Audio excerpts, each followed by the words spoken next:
మనలో కొంతమంది తమ పరిస్థితి ఎలా ఉందో చూసుకోకుండా తమ వల్ల కాని బాధ్యతలను తీసుకుంటుంటారు.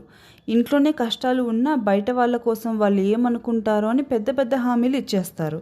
ఇలాంటి సందర్భాల్లోనే పెద్దలు ఒక సామెత చెప్తారు. తాను దూర సందు లేదు కానీ మెడకేమో డోలా అని. అందరికీ నమస్కారం. Welcome to my channel. ఈరోజు మనం ఇంకొక సామెత గురించి తెలుసుకోవడానికి రెడీగా ఉన్నాము. ఇలాంటి మరెన్నో సామెతల కోసం, మరెన్నో వీడియోస్ కోసం వెంటనే ఛానల్ని సబ్స్క్రైబ్ చేసుకోండి. ఇంకెందుకు ఆలస్యం, మన వీడియోలోకి వెళ్ళిపోదామా? ఒక ఊరిలో రాము అనే వ్యక్తి ఉండేవాడు.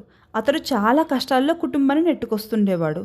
ఒక పూట అన్నం తింటే ఇంకొక పూట గంజి తాగే పరిస్థితి ఉండేది. ఒకరోజు అతని స్నేహితుడు ఇంటికి వచ్చి, రాము, నాకు చాలా అర్జెంటుగా 1,00,000 రూపాయలు కావాలి అని అడుగుతాడు.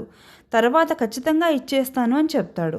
రాము దగ్గర అంత డబ్బు లేకపోయినా స్నేహితుడిని కాదనలేక, సరే ఏదోలా చూస్తాను అని చెప్తాడు. అది విన్న అతని భార్య ఆశ్చర్యపోయి, ఏమండి, మనమే ఒక పూట తిని ఇంకొక పూట గంజి తాగి బతుకుతున్నాం కదా, మన అవసరాలకే డబ్బు లేదు, అలాంటిది 1,00,000 రూపాయలు ఇచ్చేస్తానంటారా?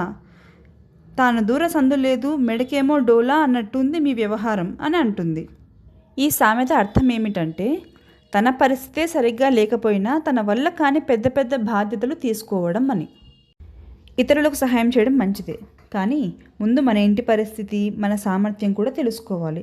మన అవసరాలు తీరకముందే మన వల్ల కాని బాధ్యతలు తీసుకుంటే తర్వాత ఎవరు ఇబ్బంది పడాల్సి వస్తుంది? మనమే ఇబ్బంది పడాల్సి వస్తుంది. Thank you for watching.